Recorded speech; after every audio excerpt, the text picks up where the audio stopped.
پیارے دوستوں، السلام علیکم۔ میرا نام طارق نصیر ہے اور اس وقت آپ ملاحظہ فرما رہے ہیں میرے نئی تحریر کردہ رومانوی ناول ڈسٹن اور خلوئی کا سرورق، اور اس وقت آپ کی خدمت میں میرے اس نئے تحریر کردہ ناول کی پہلی ویڈیو قسط پیش کی جا رہی ہے، جو کہ صفحہ نمبر 1 سے لے کر صفحہ نمبر 10 تک کے صفحات پر مشتمل ہے۔ تو آئیے دوستوں،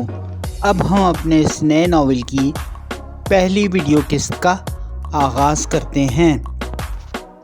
بسم اللہ الرحمن الرحیم۔ مائی لو از ان ویل چیئر کا تعارف۔ یہ پولینڈ کے ایک یوٹیوب چینل کی ایک بے حد خوبصورت اور مختصر دورانیے کی ایک سولو ڈرامہ فلم ہے، جسے لو بسٹر شو میں پیش کیا گیا ہے اور جسے عوام میں بے حد پسند کیا گیا ہے۔ اس ڈرامے کو سن 2022 میں وارسا کے ایک نشریاتی ادارے ایمو ماما کے زیر اہتمام ویژول سائلنس نامی ایک گروپ نے تحریر کیا ہے۔ مائی لو از ان ویل چیئر کی رومانوی داستان۔ خلوئی ایک ریسٹورنٹ میں بیٹھ کر کھانا کھا رہی تھی۔ اس دوران ایک لڑکا جس کا نام ڈسٹن ہے، وہ اس ریسٹورنٹ میں آ کر خلوئی کی کھانے کی میز کے سامنے والی کرسی کے پیچھے آ کر کھڑا ہو جاتا ہے اور اس سے پوچھتا ہے کہ کیا وہ اس میز پر بیٹھ سکتا ہے، جس پر خلوئی اس کرسی پر پانی سے بھرا ہوا ایک گلاس انڈیل دیتی ہے۔ خلوئی کی اس حرکت پر ڈسٹن بہت حیران ہوتا ہے اور پھر خلوئی ڈسٹن کو کہتی ہے کہ یہ کرسی گیلی ہے، جس پر ڈسٹن خلوئی سے کہتا ہے کہ اسے گیلی کرسی پر بیٹھنا پسند ہے، اور پھر وہ اسی گیلی کرسی پر بیٹھ جاتا ہے، جس پر خلوئی اسے حیرانگی سے دیکھنے لگتی ہے۔ پھر ڈسٹن اسے اپنا تعارف کرواتے ہوئے کہتا ہے کہ میرا نام ڈسٹن ہے، اور پھر وہ خلوئی سے اس کا نام پوچھتا ہے، جس پر خلوئی اس سے حیرانگی سے پوچھتی ہے کہ کیا اس نے اپنی پینٹ صرف اس لیے گیلی کی ہے کہ وہ اس سے اس کا نام جان سکے۔ تو پھر ڈسٹن اسے کہتا ہے کہ نہیں، میں تو آپ کے لیے کافی منگوانا چاہتا ہوں، لیکن اس سے پہلے میں آپ کا نام جاننا چاہتا ہوں، جس پر خلوئی برا سا منہ بنا کر اپنا چہرہ دوسری طرف پھیر لیتی ہے۔ اس دوران ڈسٹن اپنے ہاتھ کے اشارے سے اس ریسٹورنٹ کے ایک ویٹر کو طلب کرتا ہے، جس پر وہ ویٹر ڈسٹن اور خلوئی کی میز پر آ جاتا ہے، اور پھر وہ فرشی ٹائلوں پر گرے ہوئے اس پانی کے بارے میں پوچھتا ہے کہ یہاں پر کیا واقعہ پیش آیا ہے، جس پر ڈسٹن اس ویٹر سے مسکراتے ہوئے کہتا ہے کہ کچھ نہیں، بس یہاں پر ایک چھوٹا سا حادثہ پیش آیا ہے، جس پر خلوئی اور وہ ویٹر دونوں ہی مسکرا دیتے ہیں، اور اس کے ساتھ ہی ڈسٹن اس ویٹر کو 2 کپ کافی لانے کا آرڈر دے دیتا ہے۔ اس ویٹر کے کافی لینے کے لیے جاتے ہی خلوئی ڈسٹن سے کہتی ہے کہ اسے اب چلنا چاہیے، جس پر ڈسٹن خلوئی کو روکتے ہوئے پوچھتا ہے کہ لیکن اس کافی کا کیا جو میں نے ابھی آپ کے لیے آرڈر کی ہے،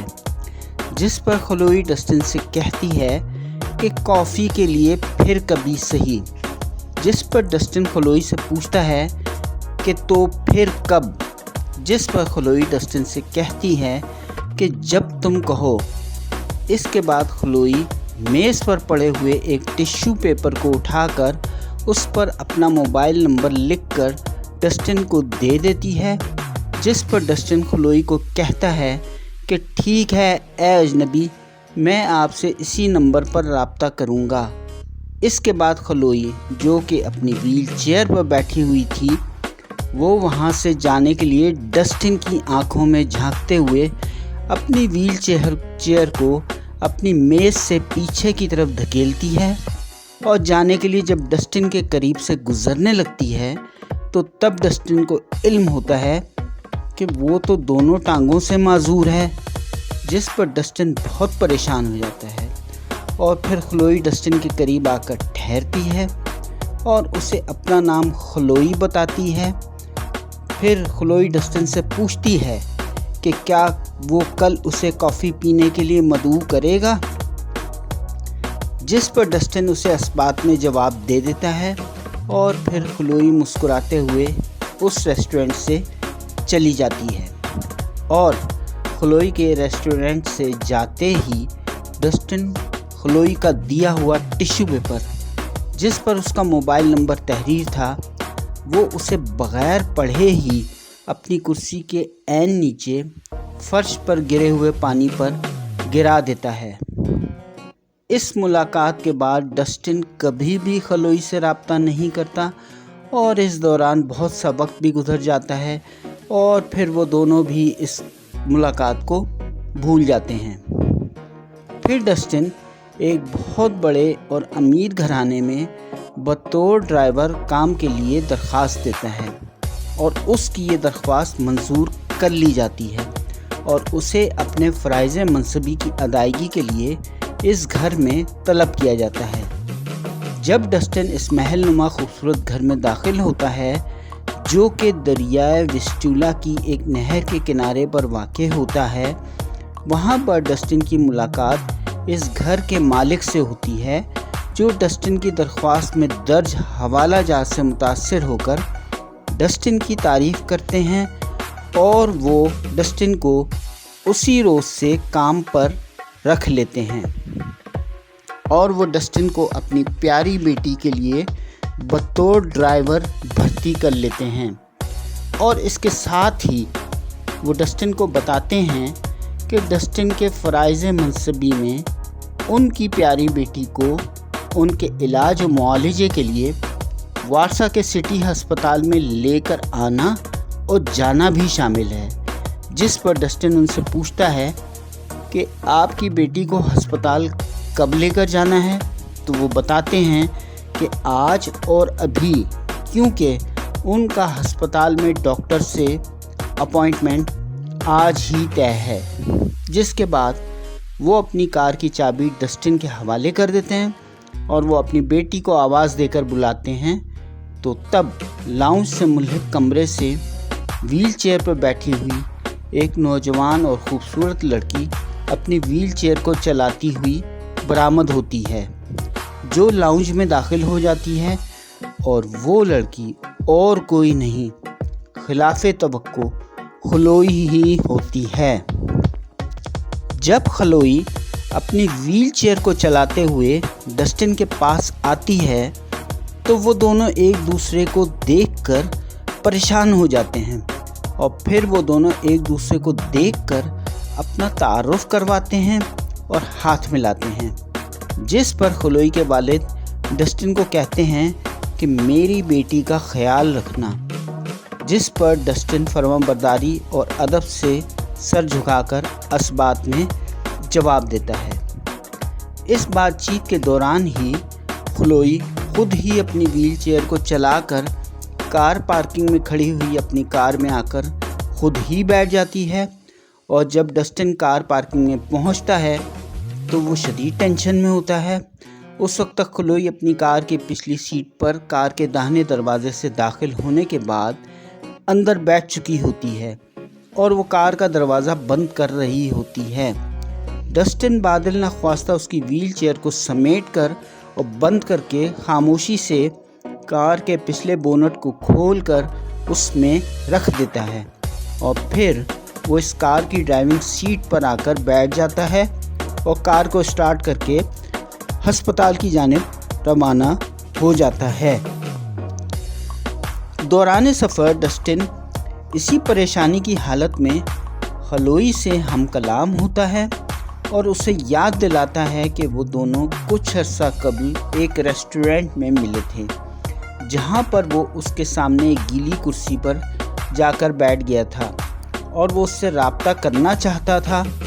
जिस पर खलोई कहती है कि उसे वो सब कुछ याद है। और फिर वो डस्टिन को डांट कर कहती है, तुम बहाने मत बनाओ, क्योंकि तुम पहले आदमी नहीं हो जिसने मेरे साथ ऐसा सलूक किया है। जिस पर डस्टिन खलोई को कहता है कि आप मुझे माफ़ कर दें, मुझसे आपका मोबाइल नंबर गुम हो गया था। जिस पर खलोई डस्टिन को कहती है कि वो नंबर तुमसे गुम नहीं हुआ था, बल्कि तुमने उसे खुद कीचड़ में गिरा दिया था। इस बात पर तो डस्टिन की सिटी ही गुम हो जाती है और वो खलोई की डस्टिन की ये हालत देखकर तो हंसी ही छूट जाती है। और फिर वो डस्टिन को बताती है कि उसे ज़्यादा फ़िक्रमंद होने की ज़रूरत नहीं है, क्योंकि वो मेरा नंबर नहीं था, बल्कि वो एक पिज़्ज़ा रेस्टोरेंट का नंबर था जो मैं हर एक को दे देती हूँ जो कोई भी मुझसे मांगता है। जिस पर डस्टिन कार की पिछली सीट की तरफ मुंह फेरकर खलोई से नाराज़गी से पूछता है, पिज़्ज़ा रेस्टोरेंट ही क्यों, और आप क्यों पिज़्ज़ा रेस्टोरेंट का नंबर ही देती हैं। जिस पर खलोई डस्टिन को बेजारी से जवाब देती है, क्योंकि मैं अब इस इंतज़ार से थक चुकी हूँ कि कोई मुझे फ़ोन करे और मुझे कॉफ़ी पर मदऊ करे, क्योंकि मेरे साथ हमेशा से ऐसे ही होता आ रहा है जैसे कि तुमने किया था। और उसके साथ ही वो दोनों अपनी मंजिल यानी सिटी अस्पताल के नज़दीक पहुंच जाते हैं। सिटी अस्पताल पहुंचकर डस्टिन कार को रोककर उसके पिछले बोनट से खलोई की व्हीलचेयर निकालता है और उसे व्हीलचेयर पर बिठाने के लिए हाथ बढ़ाता है, लेकिन खलोई ये कहकर डस्टिन की मदद लेने से इनकार कर देती है कि उसे सिर्फ ड्राइवर के तौर पर भर्ती किया गया है, ना कि लोडर के तौर पर, और उसे हुक्म देती है कि वो शाम 6 बजे तक यहाँ पर वापस आ जाए। इसके बाद सिटी हॉस्पिटल का एक वार्ड बॉय आकर खलोई की व्हीलचेयर को सिटी अस्पताल के दाखिली दरवाजे से अंदर की तरफ ले जाता है। फिर डस्टिन अपने और खलोई के लिए आइसक्रीम लेने के लिए चला जाता है और वो ठीक 6 बजे यानी दोबारा सिटी हॉस्पिटल की पार्किंग में वापस पहुंच जाता है, जहां पर वो मज़े ले लेकर अपनी आइसक्रीम के कप से आइसक्रीम खाने में मसरूफ़ हो जाता है और खलोई के हिस्से की आइसक्रीम का कप वो कार की पिछली सीट पर रख देता है। फिर सिटी अस्पताल का वार्ड बॉय खलोई की व्हीलचेयर को लेकर उसकी कार की जानिब वापस पहुंच जाता है, जहां पर वो खलोई की व्हीलचेयर को छोड़कर अपने अस्पताल की पेशेंट मेडिकल फाइल लेकर वापस चले जाता है। खलोई को वापस आता देखकर डस्टिन अपनी कार का पिछला दाहिना दरवाज़ा खोल देता है और जब खलोई अपनी कार की पिछली सीट पर बैठने के लिए अंदर दाखिल होने लगती है तो उसे अपनी कार की पिछली सीट पर एक पिघला हुआ आइसक्रीम का कप नज़र आता है। तो वो गुस्से से डस्टिन से पूछती है, ये सब क्या है। जिस पर डस्टिन घबरा जाता है और फिर वो खलोई से कहता है कि उसने यह आइसक्रीम उसी के लिए ख़रीदी थी जिसके पिघलने से पिछली सीट पर गंदगी हो गई है, जिसे वो साफ़ कर देगा। जिस पर खलोई ज़ेरे लब मुस्कुराते हुए डस्टिन से कहती है कि उसे भी आइसक्रीम बेहद पसंद है, लेकिन खुश्क मेवाजात के साथ। और फिर वो दोनों अपनी गाड़ी में बैठकर अपने घर पहुंच जाते हैं, जहां पर डस्टिन तो कार की सफाई में मशगूल हो जाता है, जबकि खलोई डस्टिन की दी हुई आइसक्रीम को खाते हुए उसे अपने घर की ऊपरी मंजिल के कमरे से अपनी कार को साफ़ करते हुए बगौर देखती रहती है। इस दौरान खलोई के वालिद अपनी बेटी के कमरे में दाखिल होते हैं और उससे कहते हैं कि तुम मुझे अब अपने इस नए आने वाले ड्राइवर की शिकायतें पेश करो जैसे कि तुम पहले पेश करती रही हो। जिस पर खलोई अपने वालिद से कहती है कि नहीं, ये एक बहुत अच्छा ड्राइवर है और आप इसे रख लें। जिस पर खलोई के वालिद अपनी हैरानगी का इजहार करते हुए कहते हैं और फिर वो उसे प्यार करते हुए اس کے کمرے سے واپس چلے جاتے ہیں۔ ادھر جب ڈسٹن کی نظر اوپر کلوئی پر پڑتی ہے تو وہ بھی اسے ہاتھ ہلا کر اپنی موجودگی کا احساس دلاتا ہے۔ پھر ایک روز شام کو ایک لڑکا جس کا نام اینتھونی تھا وہ کلوئی کے گھر میں اس کے رشتے کے سلسلے میں کلوئی اس کے والد کے ہمراہ چائے کی میز پر مدعو ہوتا ہے۔ کلوئی کو اینتھونی کے آداب، نشست و برخاست اور اس کے کھانے پینے کے انداز سے شدید الجھن ہو رہی ہوتی ہے۔ کلوئی کے والد کے پوچھنے پر اینتھونی نے انہیں بتایا کہ ان کے والد کا بڑے سائز کے لمبے بالوں والے کتوں کی پرورش کرنے کا کاروبار ہے اور پچھلے مہینے ان کے فارم میں ایسے مزید 10 کتے کے بچوں کی پیدائش ہوئی ہے، جس پر کلوئی اور اس کے والد ایک دوسرے کی آنکھوں میں دیکھتے ہوئے اینتھونی کے اس جواب پر اپنی ناگواری کا اظہار کرتے ہیں۔ اس دوران ڈسٹن کار پارکنگ سے اس محفل میں مداخلت کرتے ہوئے اندر داخل ہوا۔ جاری ہے۔